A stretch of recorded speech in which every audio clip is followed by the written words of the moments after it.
Hello and welcome. And tonight I want to get started on our second night on this very hot topic. We're going to cover a great deal over the next 45 minutes. And I want to let everyone know that this evening, as well as last evening's episode, sponsored by Proline Balls, while I was over at the Columbus at the ABCA, had a great opportunity to talk to a lot of college coaches about the pro line ball, and boy, do they like them. Not only like them, they love them. So I want to let everyone know there's a reason why the professional hitters, the college coaches, the professional hitting instructors all use the pro line ball. It not only is it because it's durable, but it offers the ability to train against velocity and spin without the fear of getting hurt. You do not want to get a season ending injury, whether it's a wrist, a hamate, or anything with your shin or your ankle at this time of the year. So I encourage you to go down prolineballs.com, both for baseballs as well as softballs. Put the discount code Blue Book, and hit apply code, and you'll get a 15% discount. Now, tonight, boy, oh boy, the messages have been coming in loud and clear. And I want to start this evening by saying I'm hearing the message loud and clear, but I think the vast majority of people, parents particularly, are missing my point. And you may say to me, well, Walt, what is your point? And I want to read some of these so I don't get them wrong. And the biggest thing is I'm paraphrasing a substantial amount of responses. Why delay life for a pipe dream? This is just many of these people are just baseball dads and moms who can't accept that their kid is going to ride the pine in college. It's a complete waste of time, i.e., reclassifying or postgrad. To get through, you should just get through high school in 4 years and move the heck on. Now, I get that, and I understand where you're coming from, but you're missing my point, because our topic, both last night and tonight, about post-grad, reclassification, what have you, isn't about chasing playing time, isn't about chasing college athletics or trying to be the big dog older within the realm of high school athletics. That's not it at all. In fact, I'm not really even talking about trying to become the oldest kid at the high school level so that you can have a great season or create great statistics for the college opportunities. In fact, I'm not discussing that point at all. I really want you to understand that the vast majority of what I am trying to discuss to you is this extra potential year absolutely helps when it comes to academics, sharpen academics, maybe potentially increasing a test score, i.e., SAT, ACT. That's a big point. Next, it really helps your student, which we're not even thinking about, by the way. When I get all these responses, I want to kind of look into the camera and talk to you, the one that's trying to say, oh, the dads just can't get over the fact that their son isn't going to play in college. Has nothing to do with that. In fact, this is about the realities of becoming a college student, the maturity that it takes to move away from home, creating a sense of independence, learning things like living with roommates, learning maybe potentially a different climate, possibly a different social, cultural environment. For the love of all sports, could we just stop for a second and stop being so uber intense about this focus being on athletics? Now, I've tried to say it kindly, softly. I got a little heated last night because I really think that for the vast majority, we always want to be contrarians. And while not everyone can be correct all the time, I get it. I'm wrong a lot. On this topic, though, I think we're overly aggressive thinking with regard to athletics. And as I always am with the families that I am working with on a regular basis, I'm the one that says, let's not think strictly athletics. Let's widen our lens and let's start thinking about the bigger picture. The reclassification or postgraduate experience is really about helping students, boys and girls, men and women, young men and women, broaden their horizon, give them a different perspective, possibly a different part of the country, and allow them to kind of understand what it feels like, what it looks like, and may help them make better decisions. That is our focus this evening.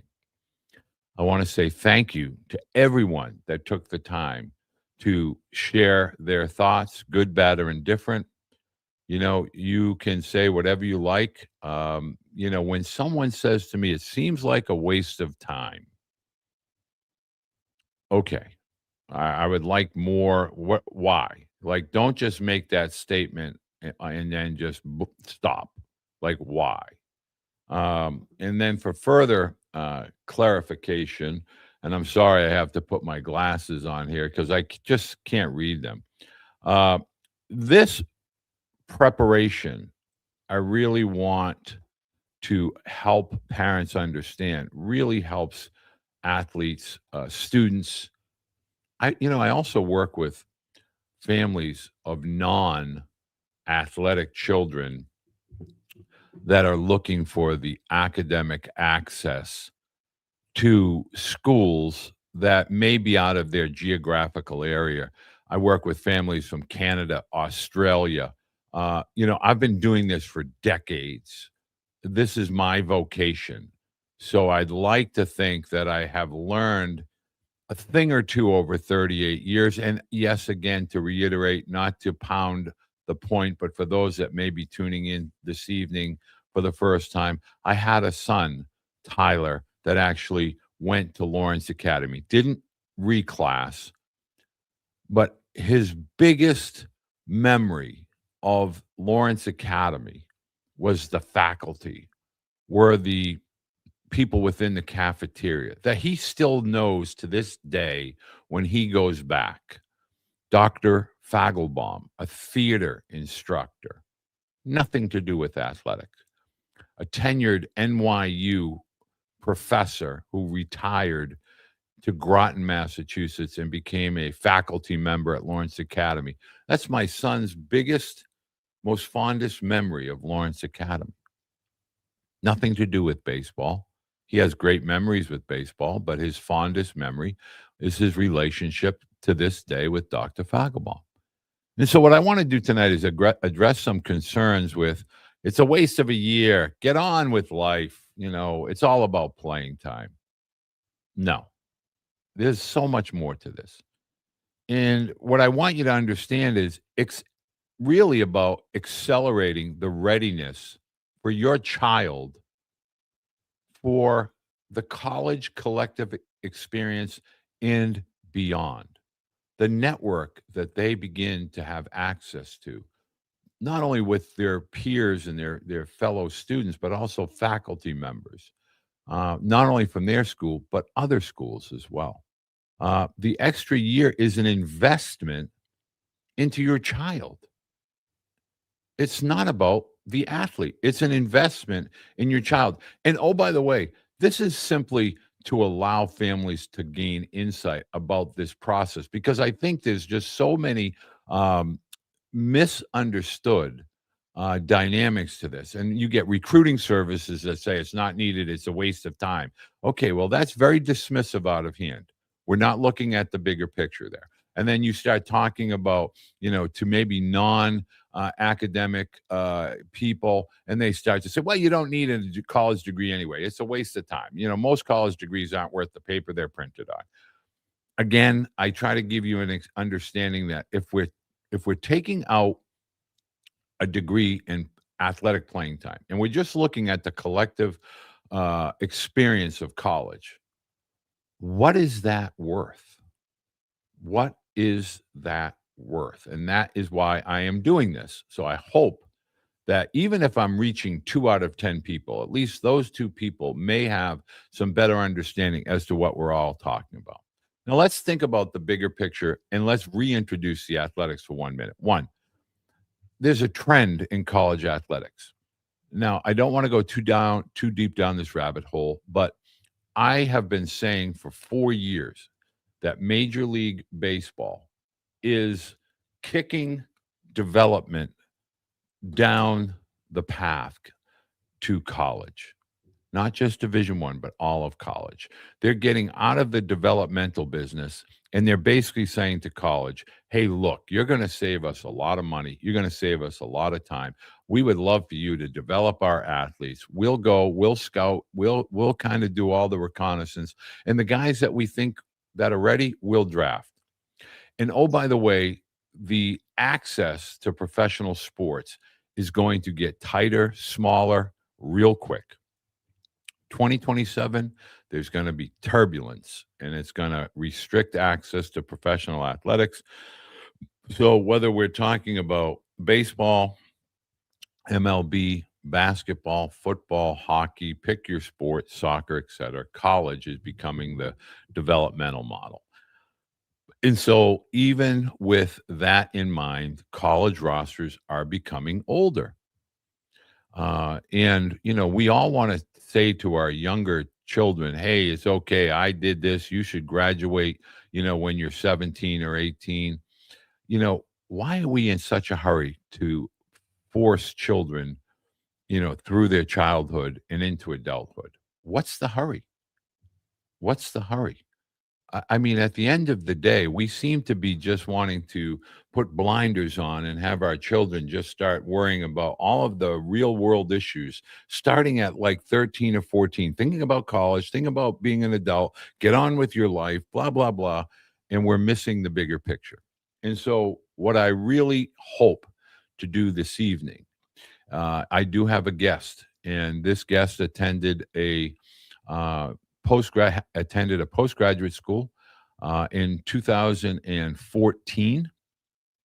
I'm going to let this particular young man share his story, but I wanted to gain perspective for those families that are sitting saying, I don't know, is this right for us? Is this not right for us? Is this something that we should consider? What I want to do is simply present an option. Nothing more. If you think that the option is valid and you think it may benefit your son or daughter, fantastic. That's the point of spending this time and sharing this information with you. It's because most people don't have a good idea about what this really is all about, particularly from, say, the Southeast, the Southwest, even the West Coast. When I talk to college coaches, Scott Bradley, head coach at Princeton, he did a postgraduate year. How about Tim Corbin, head coach at Vanderbilt? He did a postgrad year. Now, Tim Corbin's approximately my age, give or take a year. He's approximately 63 years of age. Scott Bradley, similar. And back then, I'm quite sure that both of those men and their parents and their families were not thinking about, oh, yeah, let's get that extra year of eligibility and let's just worry about athletics. No. In fact, Tim Corbin spoke specifically on this topic and said, it's about the classroom and it's about, the campus and the maturity that it allowed me to kind of catch up and truly prepare for college in its collective total experience as opposed to just athletics. He even stated, I wasn't ready for college out of high school. Can we say confidently that 100% of every high school graduate is completely ready for college? I mean, that is really the point that I am trying to make and that I'm really hoping to share with families. And I'm not going to hit you over the head, and we're not going to talk about NCAA and NAIA and all this other stuff. We're going to talk a little bit deeper, and this is a live Q&A. I do see some questions coming in. This is a live Q&A.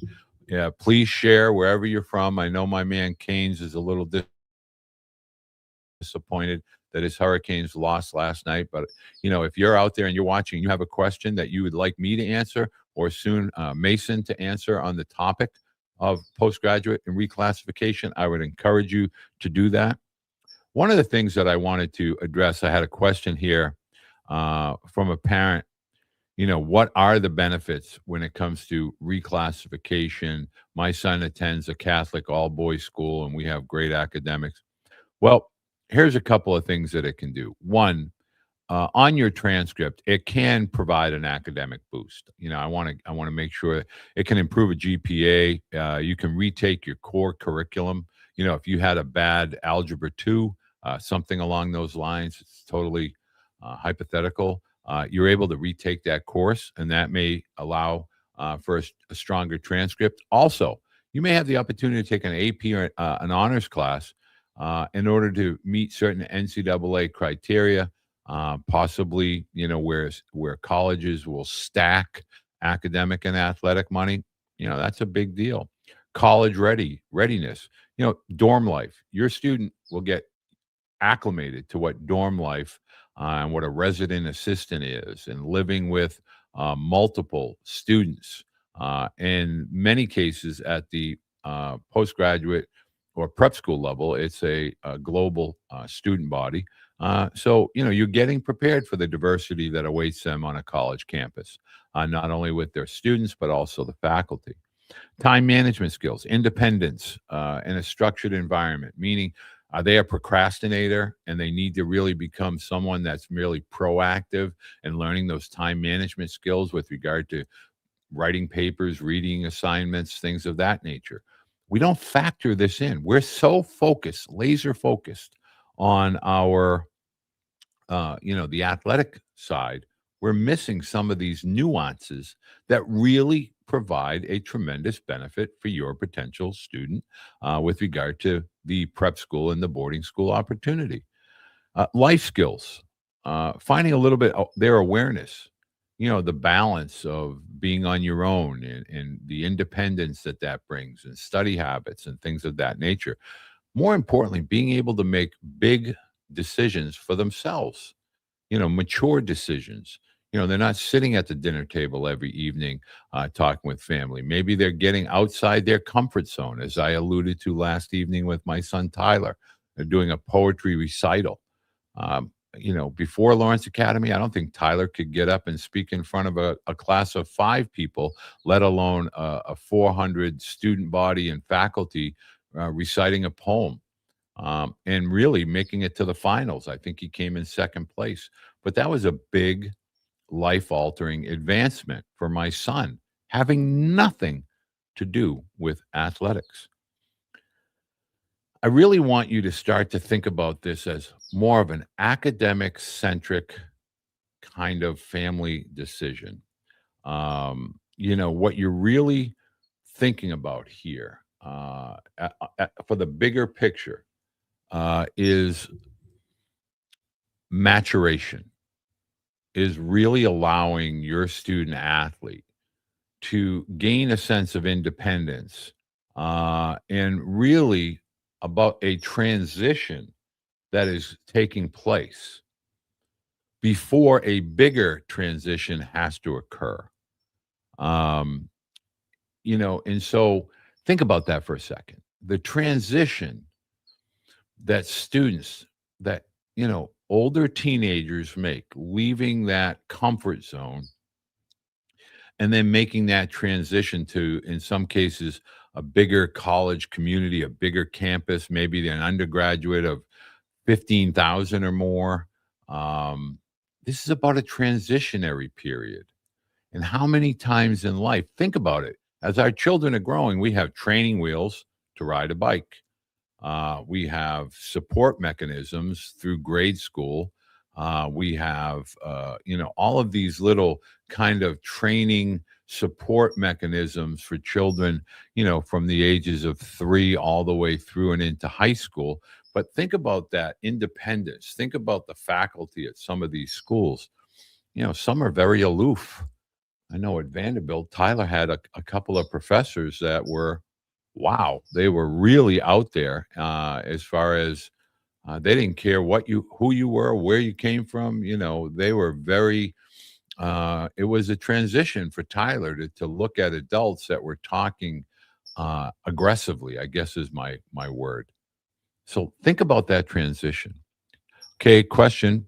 Do you believe that college recruiters at four-year universities come out to watch the first couple weeks of a JUCO season before their own season starts? Okay. Um, okay, I'm going to answer that question for you. First of all, JUCO basically starts here in another week. And there are a lot of college coaches that will go out. When I say coaches, not necessarily head coaches, some do. Some send their recruiting coordinators. Some will send volunteer assistants. But they do try to get out over the first couple weeks to go see some JUCO tournaments that kick off the season, particularly in the warmer weather states, Florida, Texas, Louisiana, Division I JUCOs. JUCOs now are aggressively recruited across all of college baseball. Again, I made a statement last night for those of us that think, okay, I'm just going to go to a JUCO, or I'm just going to go to Division III or Division II or NAIA, and then I'm going to roll out of there and go Division I. It's not that way anymore. All of college athletics, particularly all of college baseball, really is a much, much more high level of play. I really encourage you, and I emphasize this. You must go watch practices or games if you are a parent or a student athlete that is giving serious consideration to participating at the college level. You must see with your own eyes what it actually looks like. If college baseball at the varsity levels is generally getting older and stronger, will we be seeing the emergence of average regional leagues for 18, 19, 20-year-olds or serious JV programs? This is a great question, Tony. This is a great question. And I do believe, now let's talk about the JV programs. What most parents don't recognize or understand is that NAIA, NCAA Division III, NCAA Division II, there are lots of JUCO programs that have JV or what they call developmental programs. And I believe that's a great experience for student athletes because it does allow them to get active, get reps, and get bigger and better and prepare. The other second part of that question, the 18, 19, and 20-year-old, I can tell you that I am working on a program that is going to be a first of its kind, and it's specifically targeting the 18, 19, 20, and even 21-year-olds. I do believe that's going to have to emerge. It's going to force itself into the discussion. I think it's necessary. I think it's needed. I no longer think that there can be this massive void or canyon of disconnect between the junior in high school and the sophomore in college, where these athletes are asked to basically be vagabonds.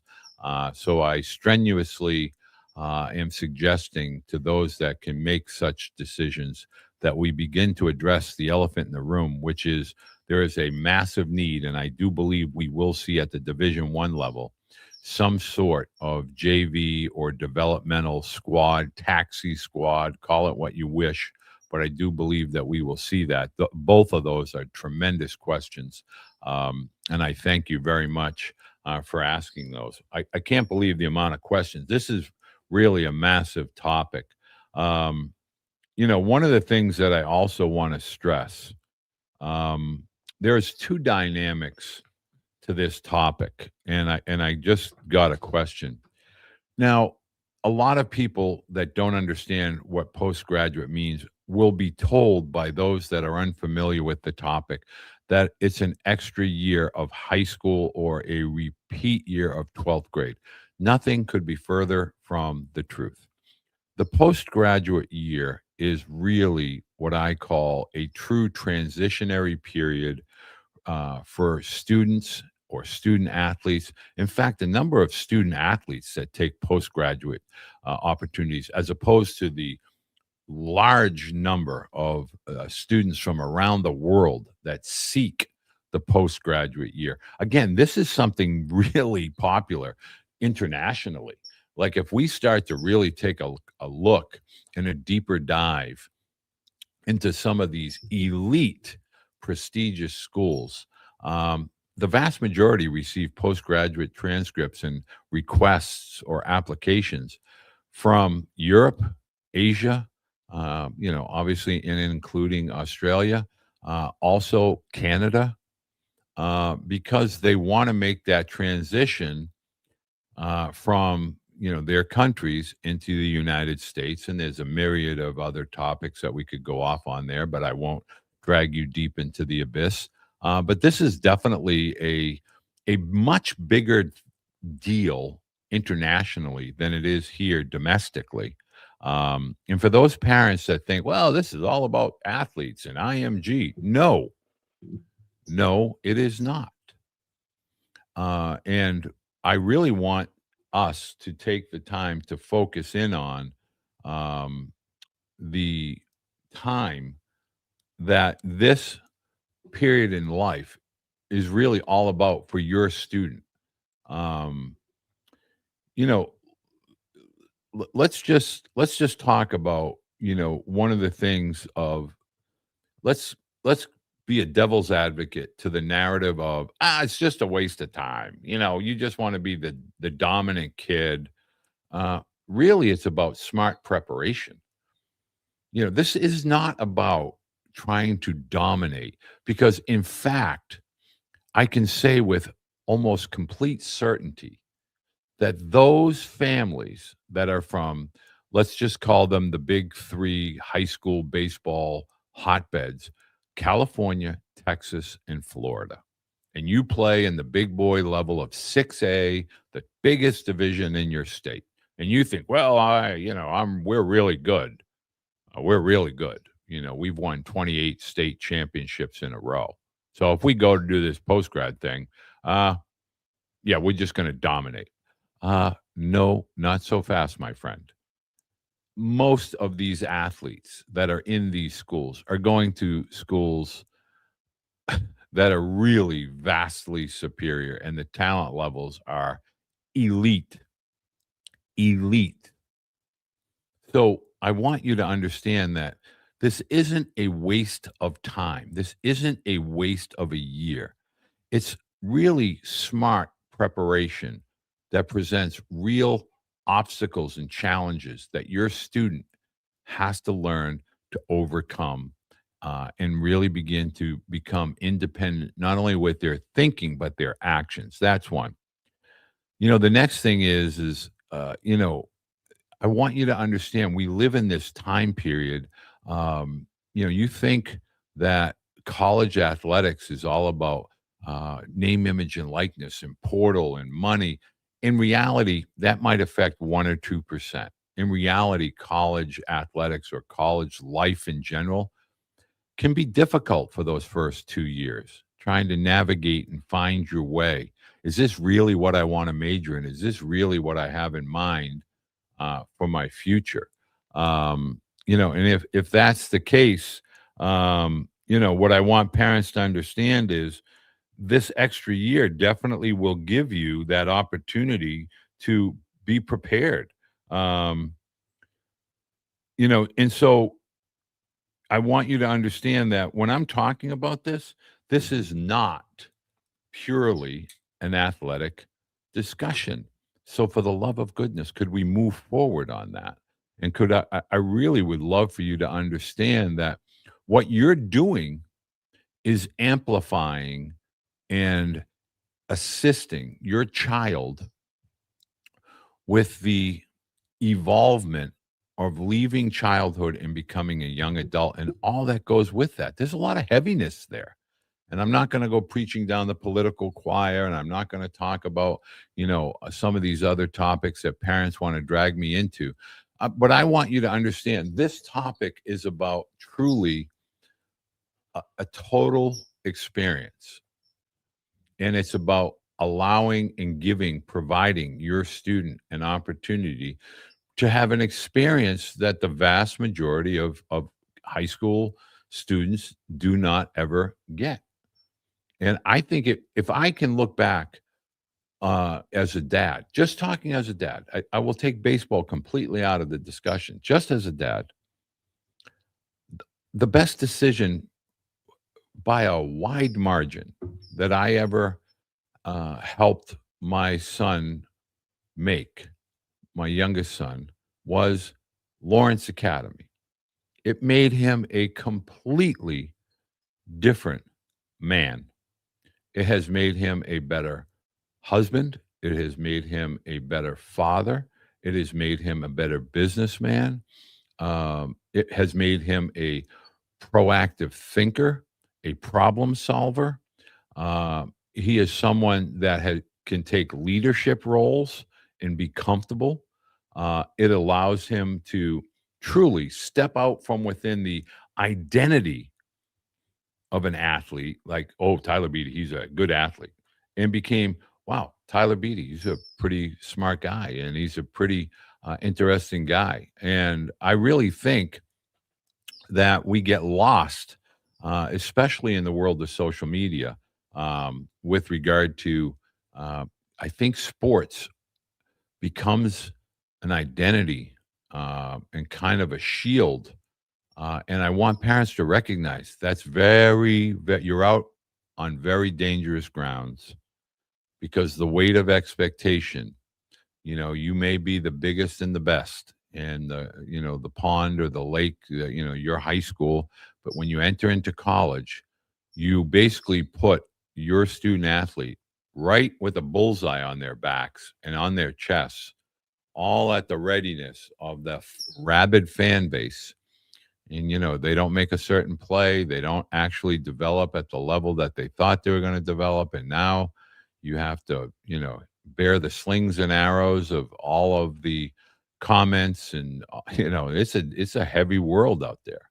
I mean, I can take it as an adult. I get all the people that'll say nasty stuff. It's not a big deal to me. And my son, I had to learn that by watching my son and how he handled it.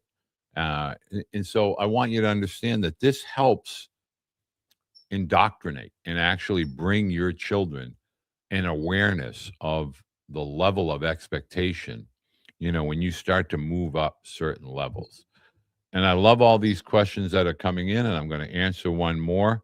One of the things that I want you, for families, to have as a form of practical advice, you must evaluate this decision individually. I have a parent asking me, well, if my student athlete is really thriving right now, and really, is this just, what are we doing this? What would we want to, why would we want to do that?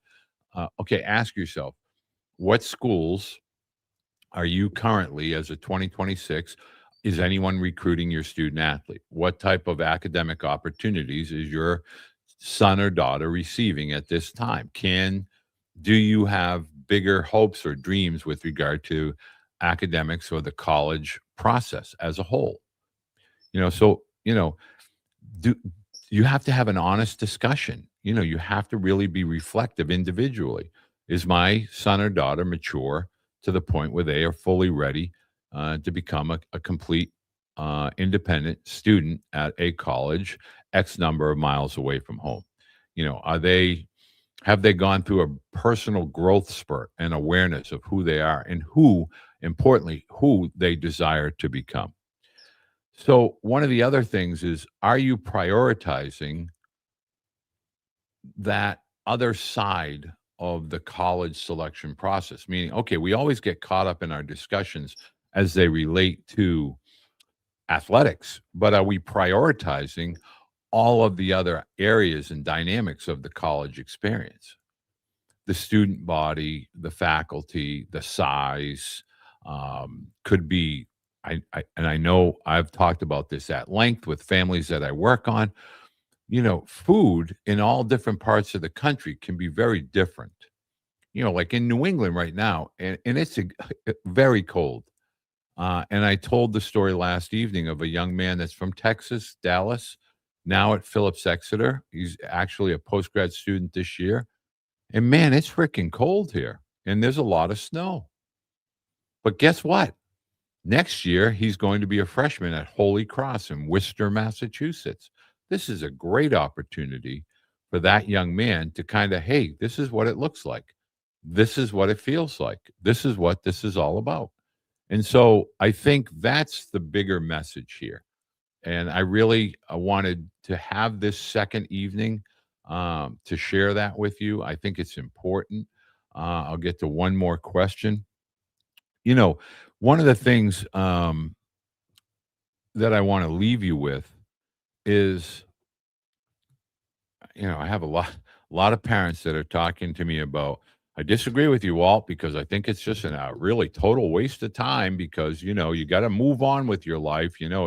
Athletics isn't for everyone. You got to move on.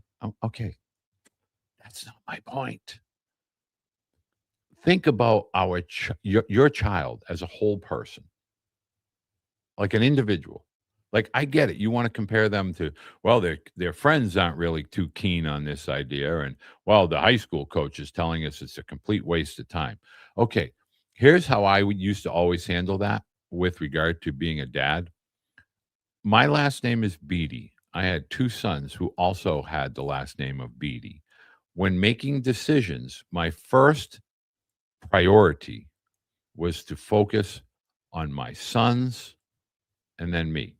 And I would think, will this make their life, will this provide them a better path, better opportunities? Will this widen their lens? Will this give them perspective that life is bigger than Auburn, Massachusetts? That is my point. Reclassification in postgraduate is not about athletic achievement. It can play a part of that, but ask yourself the following question. If you're a parent and you want your student, your child, that has a strong passion to play at the college level, let's just look at the numbers. 90%. This is a factual number. These aren't created. You can go to Google, go to Grok, go to ChatGPT. How many high school athletes don't care about the sport participate in college athletics? 10%. 90% of high school athletes, if they go to college, they go to college for the academic experience, the social experience, all the other reasons over and above athletics. And of all the athletes that find their way to various levels of college, just a micro percentage will ever derive an income from athletics. In today's world, we must factor in the changes of name, image, and likeness. At some levels, it's very, very, it's very big. All levels of NCAA, in some way, shape, or form, will ultimately have a name, image, and likeness collective. But today is predominantly Division One. So if we're really looking to enhance and provide as much support to our children, then it does make sense to look at reclassification and or a postgraduate experience. But I want to end on this note. If you're just driven because you think, like, if I hold Jimmy back, he's going to be dominating and his statistics will be so eye-opening that college coaches are going to take him or her because she or he is dominating in high school if I hold my student back a year. That's not my message. That shouldn't be your message either.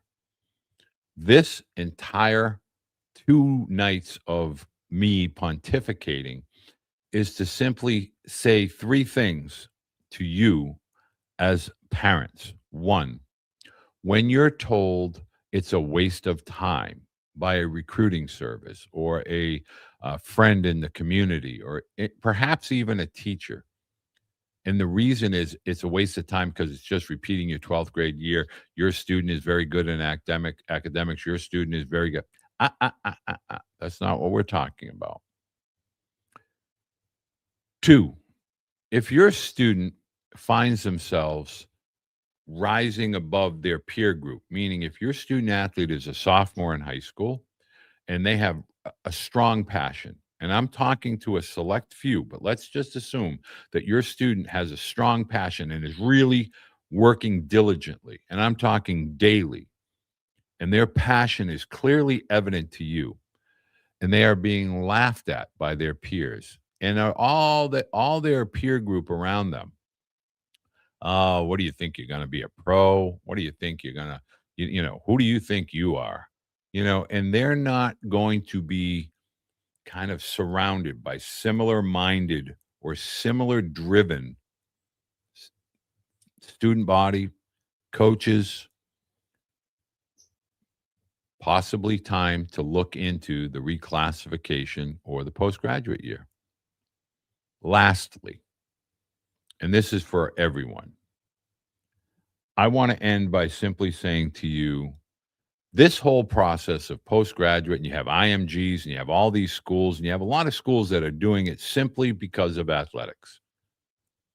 I'm not necessarily a fan of that model because every single athlete that's going to that athletic centric type of school, they're really chasing a cliff because they all won't be the success stories that some of their peers become. When you look at the entirety of schools that have been around for centuries, where US presidents, corporate executives, high levels of academia across the globe have attended Phillips Andover, Phillips Exeter, Lawrence Academy, Groton Academy, Brooks Academy, the Salisbury School, Loomis Chaffee, Avon Old Farm, Salisbury, Choate, Westminster, Deerfield. There's a reason why those families at that time sent their children to those schools. And it had nothing to do with sports. So widen your lens, take a deeper look. And why are we in such a rush to have our children run into a brick wall? It's just not necessary. Life is hard enough. And guess what? We can only be a kid for 1 decade. And I classify kid as 12 to 22. I think you're a child until the age of 12. And after the age of 12 to 22, what I call the conventional academic period. I'm not going to go down the rabbit hole of 23 to 25-year-old athletes. 12 to 22, you have 1 decade to be a kid. 1 decade. Hopefully, you and I've had 5 decades, 4 decades to be an adult. I say that because of how I grew up. But my thing to you is at 63, I can't go back and be a kid. So I look back and why are we in such a hurry to push our 17, 18-year-olds and 19-year-olds? Oh, well, you got to get into the real world. Why? Maybe they want to try to discover more about themselves. Maybe, they want to create an awareness. And oh, by the way, the gap year where some students, Tatum O'Neal, famous actress, I could give you a multitude of people that took a gap year that are from the rich and famous and the corporate world where they just took a gap year and just traveled after high school. And then 1 year later, they went into college and were tremendously successful. So listen, this is bigger than athletics. Can we stop, for the love of goodness, worried about you should not be wasting their time? I disagree. You got to toughen up, kid, and you get your 4 years and move on. Yeah, how's that working out above at the college levels? How's that working out? Check out the quarterback from Miami last night. Yeah, check out his lifestyle. Tell me, Mr. Tough Guy, how that worked out for him. I'll answer one more question. Since D2 NCAA kicked the can on the 5-year plan playing eligibility till January of 28, will D1 wait? Yes. Now, I want to answer this real quick. I must tell you why D2 and D1 have decided. Now, if you do not want me to continue going on here, I'm getting I don't want to bore you, but Division II There's a reason why Division II and Division I have kicked the can down on 5 years of eligibility, and here's why. The bigger picture has to do with professional sports. In 2027, there will probably be a lockout with Major League Baseball. There is a clear kind of arrangement that is being with all professional sports. It has been going on with hockey for decades, and that is that we're going to see a lockout. We're going to see restricted draft rounds. We're going to see a lot of changes with regard to access to Major League Baseball. And this is happening with basketball. You look at the G League, and they're kicking guys back out of the G League, and those guys are getting eligibility. In the G League is basketball, and they're kicking those guys back out, and now they're coming back into college athletics. The better that college athletics are, the better for television, the better for media, the better for social media, advertising. It's a big boy business, and sports at the collegiate level are just playing a ginormous part of that. And so as it relates to the baseball and the 5th year of eligibility and some of the other sports with there's litigation pending. They want that to work its way through and out of the system, hopefully by the calendar year 26. But they know that there's trouble brewing in 2027 with the collective bargaining agreement. So everything is going to be keeping an eye on current litigation at the collegiate level with eligibility. We just saw that, I believe it's at Alabama. Someone is now, there's all kinds of lawsuits that are creeping up to maintain an additional year of eligibility. If they added that 5th year of eligibility, it would have just caved all of the current litigation, and they would have had to allow all those guys an extra year. So they're trying to put some bumpers on all this, and they're trying to pass some legislation from a legal perspective, and then obviously from an NCAA perspective. And I think it's all going to work out, hopefully by the end of 26, going into 27. But Major League Baseball is in for a very, very turbulent year. Bookmark January 20th, 2026, when I tell you that 2027 is going to be a turbulent year for Major League Baseball. That's a fact, and that is what we are waiting for on the 5th year of eligibility. One of the things that I also I'm now out of the blue, I'm getting a bunch of questions, and I'm going to answer them all. So if you want me to keep going, I will for the next 5 minutes, because I do want to get this one. I really want. Okay, so I have a parent that's asking me, with regard to reclassification and postgraduate year, many non-athletes. Now, I have a parent that is telling me that, I would just as soon have my son or daughter go to a JUCO. And to be honest, my oldest son attended LSU Eunice. Again, we're from Massachusetts, and he attended a JUCO in Louisiana.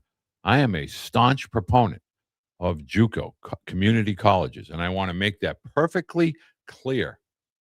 Community colleges, as we refer to them in the Northeast, JUCOs, as they're referred to in the South, they're affordable. They provide opportunity. They allow high school students to kind of get a jump start on, finding themselves academically and discovering whether it's a liberal arts or do I want to go into communications. JUCO, absolutely fantastic. But I just want to make sure that you as families understand this isn't a new concept. So when you look around these, if we put into place the academic piece, the athletic piece, look at the size of the rosters. I mean, football, basketball, baseball, softball, soccer, lacrosse. These sports at the JUCO level are crowded, and they have JV teams, and you may be asked to redshirt. That's a common practice at the JUCO level. The numbers of students that are attending JUCO, it's bursting at the seams. I think it's tremendous. If you're looking at community college or JUCOs with regard to academics, The cost per hour for college credit, tremendous, tremendous, very affordable, a prudent decision, a thrifty decision. But if you start to put into the equation the athletic piece, I think a great number of you would be disappointed to understand, well, we're just going to go to JUCO. Okay, well, you and 100 other people. And so now where are you? Are you any further ahead? Well, we're taking college classes. Well, conversely, some postgrads, most postgrads, opportunity, you're also taking college hours. But here's the thing, most of what I'm discussing with regard to reclassification and postgraduate is from an academic perspective. That is my niche. If we look at the non-academic perspective, you could just take a gap year, as some of you has alluded to. I have a lot of questions coming in. Well, Walt, if you're just so concerned with, getting bigger or getting stronger or getting more skill development, why don't we just take a gap year and go lift at our local gym and just go to Driveline or some other hitting instructor? Okay, great. You could do that. Nobody's saying you can't. But my point is, there's obviously not an academic component to that. And I understand, not a big deal if that's what your focus is.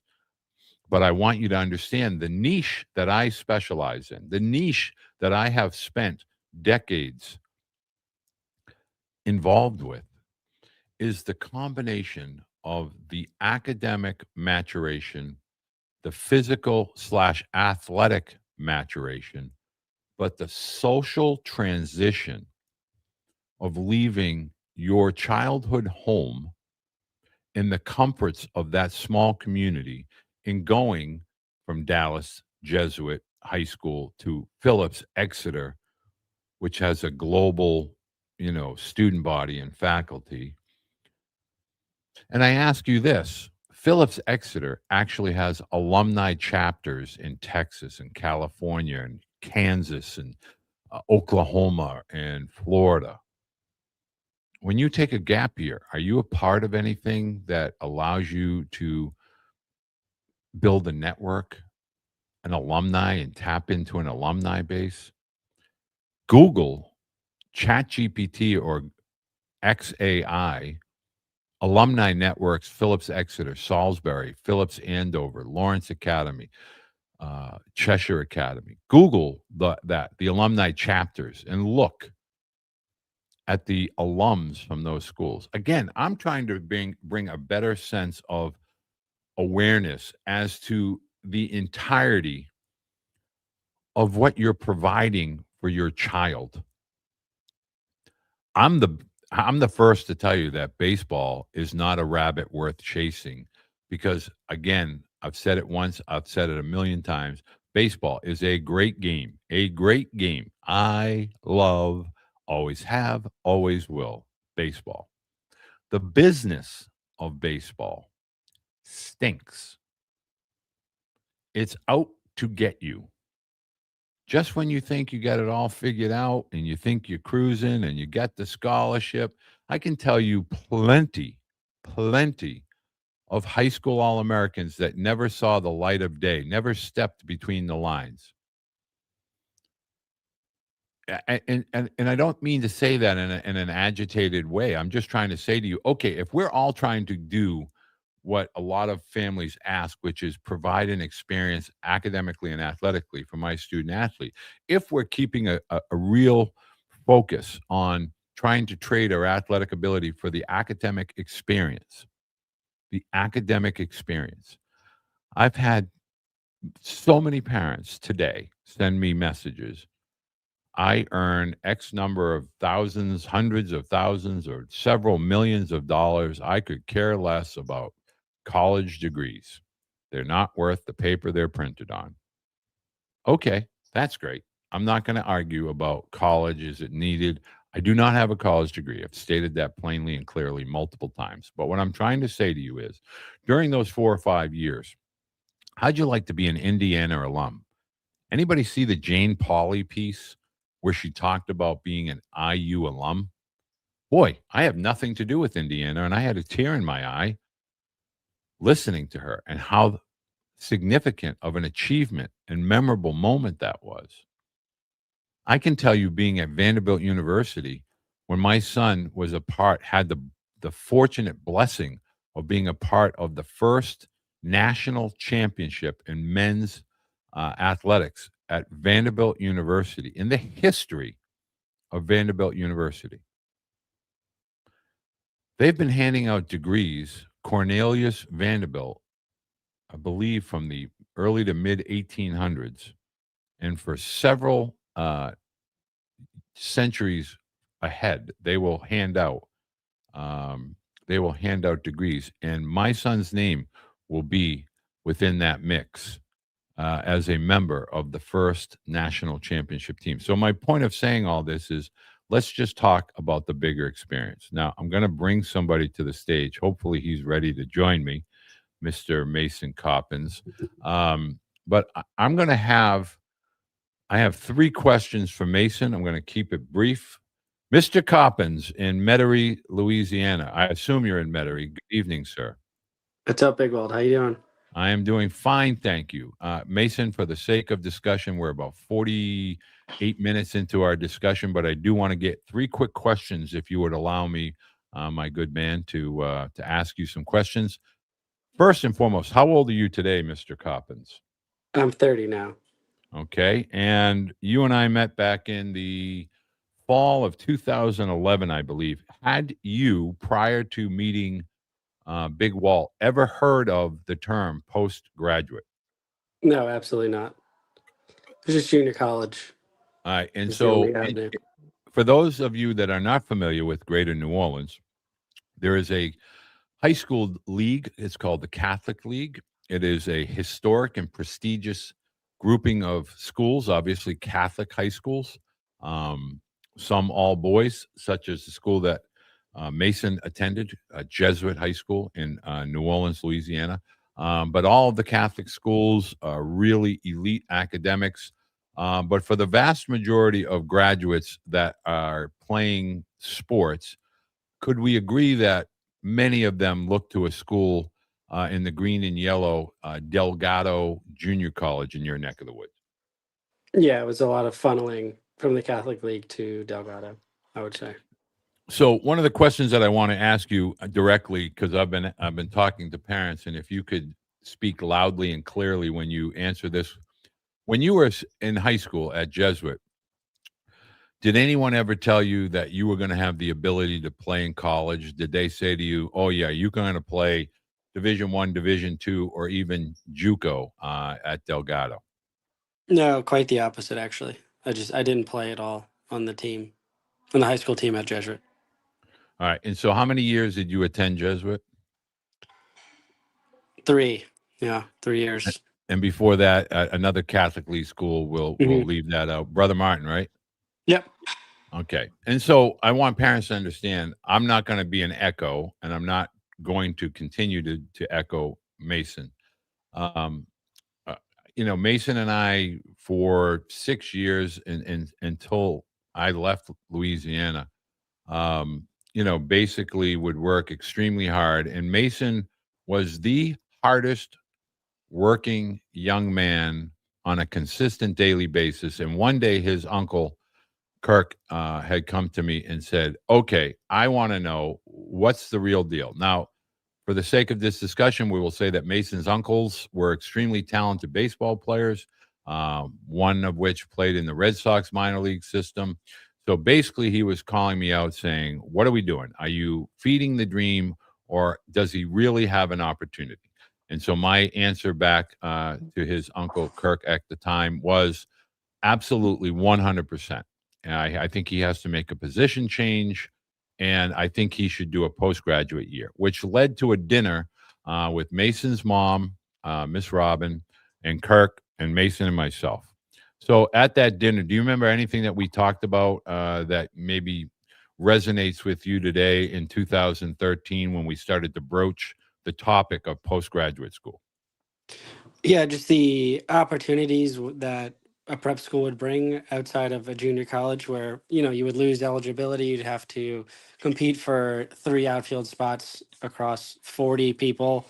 It just seemed like the opportunity was a lot larger than going to a junior college, and those precious years that you get in college, you're not necessarily wasting them at a junior college. You have the opportunity to go right into a bigger program without having to, do a stepping stone while you're in college.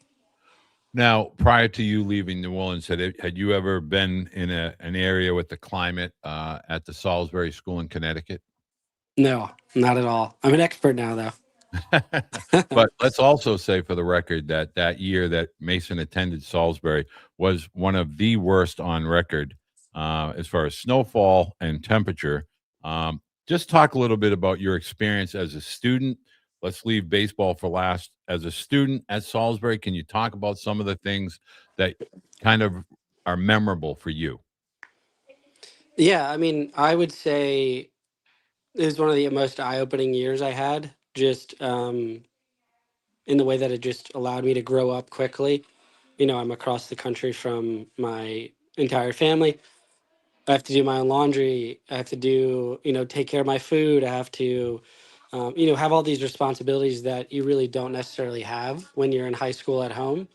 And on top of that, the people that I met were from across the entire world, and there's still people that I speak with today. And, I'm in a couple of weddings from my Salisbury teammates and roommates there.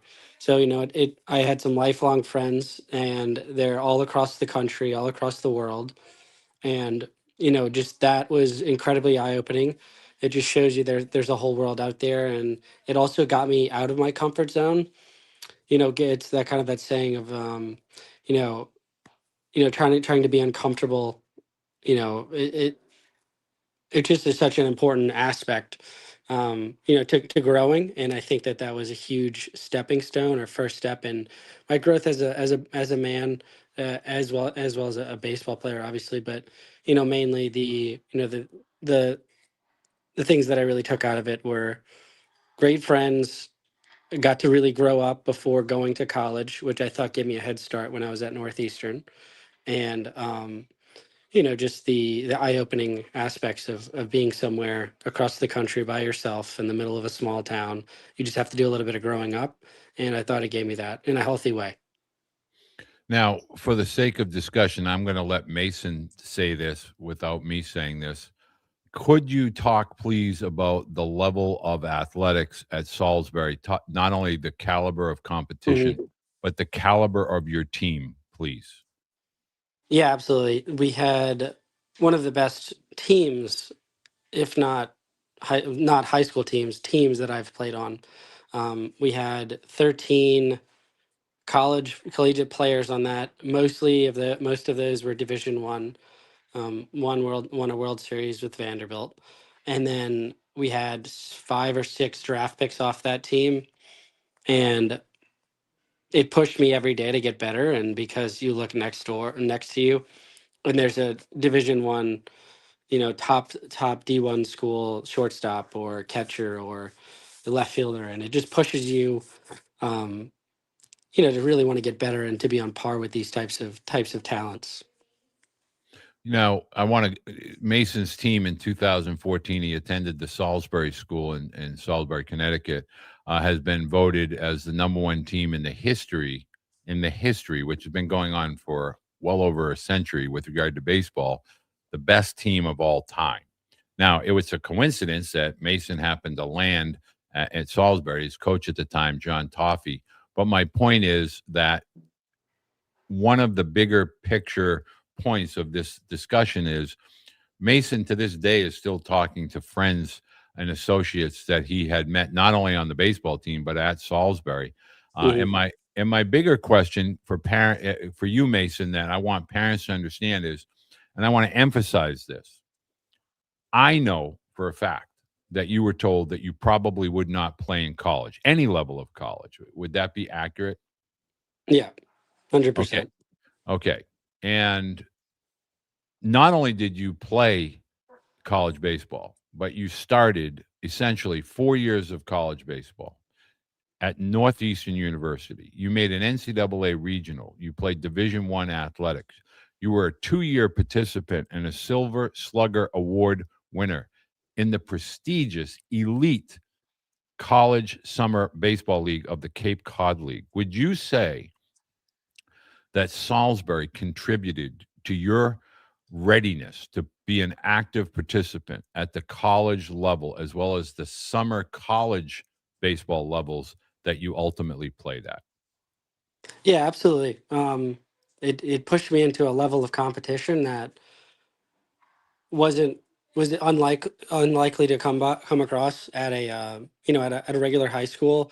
You have elite players from across the region in the Northeast, but there's also some folks from California that that came across. So you're really curating a very elite group of baseball players, and being around that, just being around better players.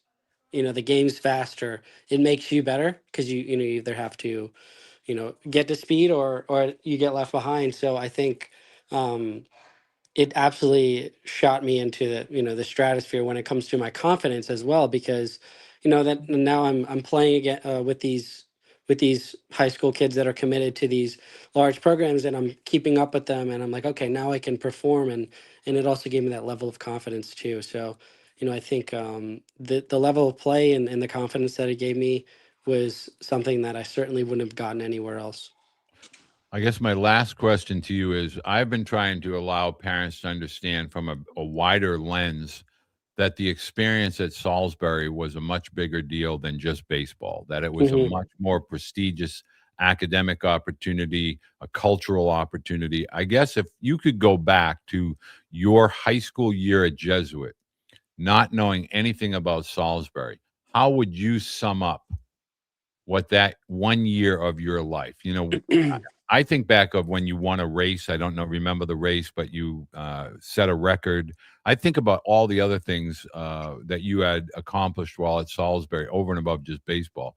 But if you could summarize, looking back as now a 30-year-old man, what do you think that 1 year of your life provided for you with regard to just becoming a better prepared man as an adult?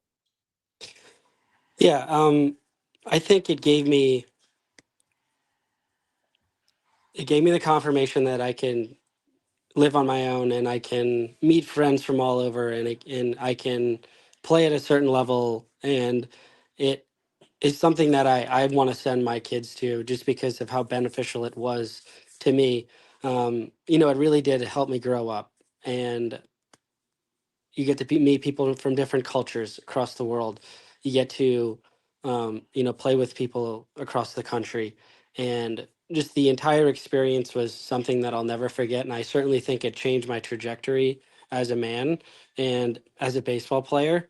It put me in, a different level confidence wise, and knowing that I can go somewhere where you could drop me anywhere, and I can get comfortable, I can adapt, and I can just kind of just be put in the situation and be able to handle it. And I think that's so important for young kids, because you want to be tested when you're getting older. But your first test usually is when you leave for college. And when I played at Northeastern, a lot of the kids, they were trying to get up to speed with living away and doing their own laundry and handling life outside of their mom and dad helping them. And I also think it gave me a head start on the baseball side of it, because I'm not worrying about laundry and all these other aspects. I already have all that down. I know I can meet people. I know I can do all these things because I just did it. So I also think it's very beneficial in kind of kickstarting your growth as a man. And it's something that I will never take for granted. It's probably one of the best years of my life. Eye opening, and what an experience. Well, I want to let people know that Mason Coppins is considered the fourth Beede, the third son, the second brother to Kyle and Tyler Beede. He now knows things like the bean pot. He knows how to park his car. He knows all. He knows about the blizzards. He knows all about the snow in New England. Yeah. So the biggest thing is a young man from Metairie, Louisiana, who has no idea of what Boston is like literally drops into Huntington Avenue in the middle, and Commonwealth Avenue, the middle of Boston, Massachusetts, with the Green Line running right through it, and just has to figure it all out. But because of that year at Salisbury, it really helped him prepare, and it helped his mother prepare, because we don't think about that dynamic. Parents, we think we're prepared, but when our children leave us and the nest is empty, so to speak, it's hard. It's a hard experience. So I know Miss Robin had to deal with that in that year at Salisbury. It was a tough one on a myriad of different levels, but it definitely helped Mason prepare for college. But thank you so much, Mason. I appreciate your time. Please say hi to Mom, and I really appreciate you taking the time to join me. Yeah, absolutely. Anytime, Big Walt. All right. Love you, Captain. Take care. I love you too. All right, man. I'll talk to you. Sounds good. So I want parents to know one thing, that I'm glad Mason was able to join. I hope that you have the time to listen to that. Please, for the love of goodness, listen to that young man, 30 years old. It's not about baseball. For the love of goodness, it's not just about baseball. And this is why I wanted so aggressively and so I really was adamant about making sure that I got this message out. I'm going to break this video up. If you were fortunate enough to watch the whole thing in its entirety, I say thank you very much. I promise we will return to our regularly scheduled live Q&As, and I'll get off the soapbox, but I appreciate you taking the time to join me. I hope that you've been able to learn something from the perspective of the faculty side, and then obviously as the student side. My number one goal in life is to just help alter students' lives over and above athletics. I really, I love baseball. I love it. But I will tell you, that young man right now, he is near and dear to my heart. And he has a great life, and he has a great network of friends, both in the greater Louisiana and all over the country, and in some cases all over the globe. He's in a wedding. He's in several weddings of his former Salisbury classmates from 2014. If nothing else sticks with you about these last 2 nights, that should. I will get to the DSAs next week. I'm going to be doing a whole discussion on DSAs next Tuesday night. I hope you have a great January. If you're in a state dealing with winter weather, spring training, green grass is right around the corner. Hold tight, warm weather, and the glorious days of baseball season are ahead. Thank you for joining me. I look forward to seeing you all next week.